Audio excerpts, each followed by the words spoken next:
महाकुंभ में रहस्य का दूसरा नाम बन गए हैं आईआईटी वाले बाबा यानी अभय सिंह। जूना अखाड़ा के साथ महाकुंभ में इनकी एंट्री क्या हुई, हर गुजरते दिन के साथ इनकी जिंदगी के राज गहराते गए। हर एक इंटरव्यू में आईआईटी बाबा अपनी जिंदगी के कुछ ऐसे राज से पर्दा उठाते जो सोशल मीडिया की सुर्खियां बन जाती। आईआईटी बाबा की निजी जिंदगी और परिवार के साथ उनके रिश्ते भी बहुत सहज और सामान्य नहीं है। वो भी भला कैसे? कोई देश की सबसे प्रतिष्ठित संस्थान से पढ़ाई करे, फिर जिंदगी को अचानक नई दिशा की तरफ मोड़ दे तो हैरानी तो होगी। आईआईटी बाबा के परिवार के साथ भी ऐसा ही हुआ, जिसका खुलासा अमेरिका में रह रही उनकी बहन ने किया है कि हम में से कोई भी उनको नहीं समझ पा रहा था कि उन्हें क्या करना है, किस लिए पदयात्रा करनी है। मतलब कि आई थिंक कोई भी आम आदमी, कोई आम फैमिली उनके इस डिसीजन को नहीं समझ पाएगी। वो तो आज इस स्टेज पे है तो लोग फैमिली वालों को भी ब्लेम कर रहे हैं कि साथ देना चाहिए। बट आप ये सोचो, अभय वायरल नहीं है, अभय इतने काबिल हैं कि वो आईआईटी से पास आउट है, वो कनाडा में जॉब छोड़ के, सब कुछ छोड़ के और ये डिसीजन ले रहे हैं। तो एकदम से किसी भी परिवार के लिए ये समझना मुश्किल हो जाता है। ठीक है, तो बट क्या अभय ने लोग क्या है कि नहीं, तो क्या अभय ने ये बात कही कि अब वो नौकरी छोड़ करके पदयात्रा पर निकल रहे हैं? मतलब ऐसा कोई परमिशन ली क्या आप लोगों से, या मतलब इसके लिए बात करते थे और आप लोग नहीं समझ पाते थे, या क्या रहा? मतलब नहीं, जैसे हम डिस्कशन करते थे तो वो बोलते थे कि मुझे एनलाइटनमेंट हो गया है या मुझे ये चीजें समझ में आ गई हैं। तो एक्चुअली क्या है कि आज के टाइम में भी चलो ठीक है, जो लोग उनको फॉलो कर रहे हैं या नहीं फॉलो कर रहे हैं, बट मुझे लगता है कि उनका इंटेलेक्ट लेवल इतना ज्यादा है कि आधे से ज्यादा लोग उनको अभी भी नहीं समझ पा रहे हैं कि वो करना क्या चाह रहे हैं। ठीक है, तो उस टाइम हमें भी नहीं समझ आया था कि वो करना क्या चाह रहे हैं। आईआईटी वाले बाबा यानी अभय सिंह की बहन ने इस बात को स्वीकार किया है कि परिवार उन्हें उस वक्त समझ नहीं पाया जब उन्होंने सब कुछ छोड़कर पदयात्रा वाली बात कही, यानी एक नए रास्ते पर निकलने का फैसला लिया। उससे पहले कनाडा में कैसे रह रहे थे, बहन ने ये भी बताया। मैंने अभय को कनाडा बुलाया तो उस टाइम उनका थोड़ा डाउन फेज चल रहा था। लाइक जैसे उन्होंने एक्सप्लेन किया, वो थोड़ा डिप्रेशन फील करते थे, बिल्कुल एनर्जी लेस फील करते थे। ना उनका खाने का मन करता था, ना उनका किसी से बात करने का मन करता था। सिर्फ बिस्तर पे लेटे रहते थे और मतलब कि सिर्फ स्मोकिंग एंड ये सब कुछ। तो उस टाइम क्या हुआ कि वो जब कोई आदमी डिप्रेशन में होता है तो आप सोच के देखना कि उनके साथ वाले पे उसका कितना असर पड़ता है। लाइक मैं उनको बोल रही हूँ भाई खाना खा लो, वो खाना नहीं खा रहे, मैं उनको दूसरी बारी बोल रही हूँ, तीसरी बारी, ऐसे ही हर काम के लिए करते करते ठीक है, मतलब कि बहुत टाइम लगाया, बहुत एफर्ट लगाए और वो ठीक भी हो गए थे। बट फिर जब उन्होंने जॉब स्टार्ट की तो उन्होंने बोला कि ये जो क्लाइमेट है ना, मैं इसमें ज़्यादा ट्रैवल नहीं कर पा रहा। हम जहाँ पे रह रहे थे वो थोड़ा डिस्टेंस पे पड़ रहा था, तो उन्होंने बोला कि अब मुझे अपने ऑफिस के पास ही रूम लेना है। तो हमने उसे समझाया कि अभी आप थोड़ा और रुक जाओ, ठीक है, क्योंकि अकेले रहना इस सिचुएशन में बिल्कुल ठीक नहीं है। अभी तो हम फिर भी आपका ध्यान रखते हैं, यहाँ पे खाना पीना, अकेले आप ये सब कैसे करोगे। बट उन्होंने डिसाइड किया कि नहीं, ये बहुत एनर्जी कंज्यूम करता है, ये ट्रैवल और ये सब कुछ मेरे से नहीं हो पा रहा है, तो वो अलग चले गए। और फिर कनाडा में क्या होता है कि एक बारी तुम लीज साइन कर दो तो वो 1 साल या 1.5 साल के लिए होती है। अगर तुम उसको ब्रेक करते हो तो तुम्हें मतलब कि बहुत ज्यादा, तुम्हें 2-3 महीने का रेंट उनको पे करना होता है। तो ऐसे ही टाइम चलता गया और उसी टाइम जब वो मूव हुए उसके बाद कोविड स्टार्ट हो गया। तो एक के बाद एक ऐसी चीजें होती रही कि ना चाहते हुए भी वो हमसे ऐसे अलग अलग हो गए। और फिर क्या होता है कि जब वहाँ पे कोविड लगा तो वहाँ पे रूल्स इतने ज्यादा थे कि वो फिर हमारी बिल्डिंग में घुस भी नहीं पाते थे। तो हम उनको कभी पीछे के दरवाजे से वो कोशिश करते तो वो उनको अच्छा नहीं लगता था बिल्कुल। तो फिर वो फिर से बिल्कुल अकेले पड़ गए और उस टाइम मतलब डिप्रेशन तो उनका बहुत ज़्यादा वो ओवरकम कर चुके थे, बट हमेशा मतलब पढ़ते रहना और ये सब कुछ, तो उनका थोड़े टाइम बाद उससे भी मन उठ गया कि नहीं यार, ये तो मतलब कि अकेले फिर से कमरे में कैद हो गया। तो उन्होंने डिसाइड किया कि मैं जा रहा हूँ इंडिया। आईआईटी वाले बाबा के सामने एक सुनहरा भविष्य था, जिसे छोड़कर अब वो नई राह पर है। बहन का कहना है कि पिता ने बेहतर से बेहतर शिक्षा देने में कभी कोई कमी नहीं की, लेकिन उन्होंने अपनी मर्जी से अपने लिए नई जिंदगी चुनी है। बहन को गर्व है कि भाई जो कर रहे हैं वो कोई और नहीं कर सकता। मुझे मेरे पेरेंट्स की सबसे अच्छी चीज ये लगती थी कि उन्होंने कभी एजुकेशन के लिए नहीं रोका। तो पापा हमेशा बोलते थे तुम्हें जितना पढ़ना है पढ़ो, ठीक है, मेरा काम जो है मैं पैसे फीस देने का मैं वो करूँगा, ठीक है। तो वही है कि अभय ने बहुत सारी नॉलेज ली है, तो मतलब कि मुझे कुछ गलत नहीं लगता। जिस रास्ते पे जा रहा है वो थोड़ा हमारी समझ से बाहर है, और वो भी आई थिंक कहीं ना कहीं सोसाइटी का प्रेशर है।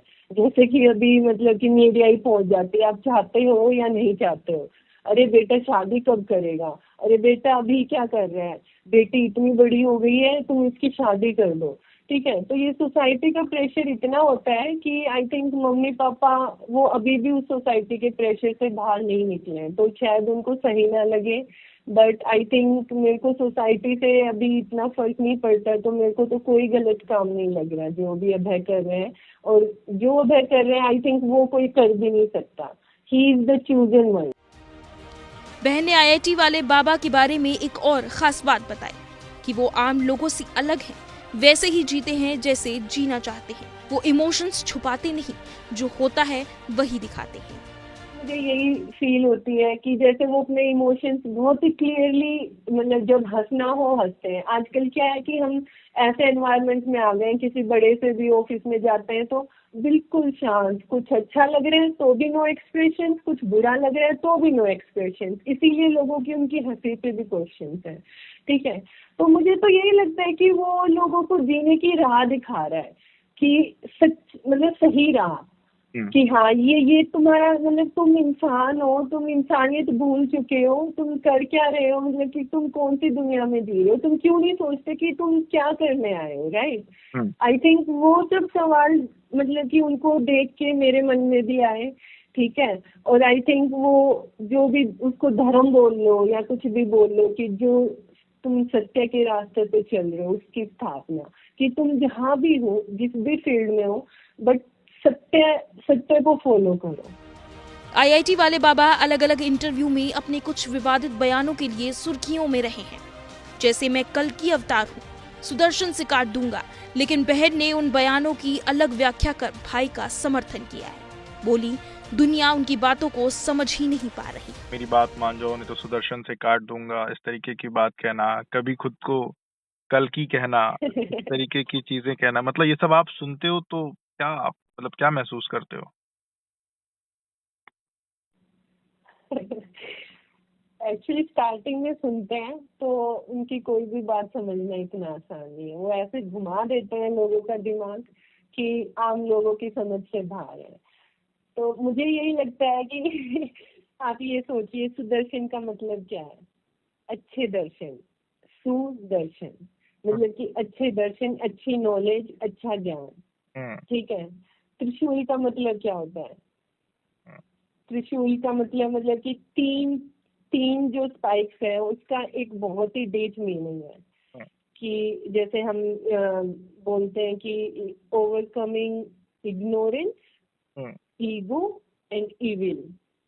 मतलब कि जो भी गलत काम हो रहा है, जो भी हम अहम में जी रहे हैं, और मतलब कि कई चीजों को जैसे इग्नोर करते हैं कि हाँ नहीं ये तो ऐसे ही दुनिया, छोड़ो ना, उस चीज से ऊपर आ जाना।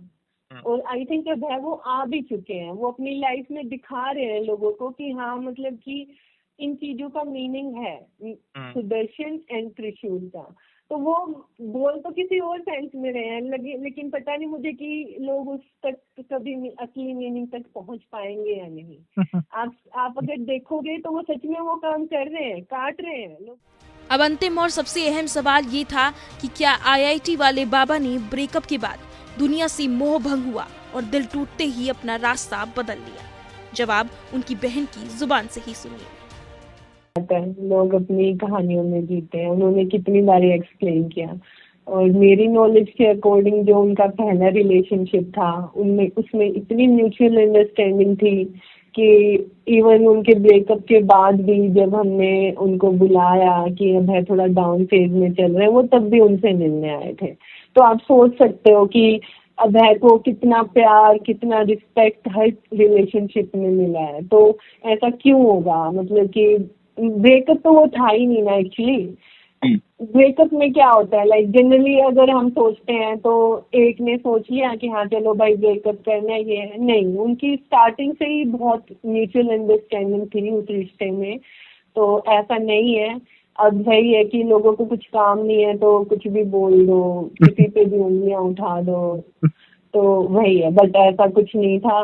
बाद में भी उनकी थोड़ी बातें होती थी एज ए लाइक अच्छे फ्रेंड्स, क्योंकि वही है ना कि अंडरस्टैंडिंग इतनी थी, कोई गलत नहीं कोई सही नहीं।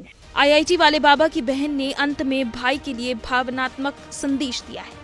उन्हें जिंदगी के सबसे मुश्किल दौर में ना समझ पाने के लिए माफी मांगी है और जिस तरह अभय सिंह जीना चाहते हैं वैसे खुशियों के साथ उनके जीने की कामना की है। बोलने को तो बहुत कुछ है, बट अभी तो सिर्फ यही बोलूंगी कि ठीक है, हमसे गलती हुई है और मतलब कि we are very sorry for that. हम आपको नहीं समझ पा रहे थे, बहुत कोशिश करते थे तब भी नहीं समझ पाते थे। इवन सोसाइटी का प्रेशर हटा के भी हम नहीं समझ पाते थे कि ऐसा क्यों हो रहा है। बट आई थिंक कुछ था आपके अंदर जो आपको खींच रहा था उस डायरेक्शन में, एंड हमें उस चीज से भी कोई ऑब्जेक्शन नहीं है। ये जो लोग मम्मी पापा के क्वेश्चन पूछते हैं उनको बोल दो कि उनकी एक बेटी भी है और ना ही उन्होंने कभी उम्मीद रखी है और वो उनका ख्याल रख लेगी, तो शायद उन लोगों को भी समझ आ जाएगा कि हाँ ऐसा कुछ नहीं है, उनके मम्मी पापा का ध्यान रखा जाएगा और उनको टेंशन लेने की जरूरत नहीं है। और अपनी सेहत का ध्यान रखो और आगे बढ़ते रहो, बस अच्छा काम करते जाओ जैसे आप हमेशा करते आए हो।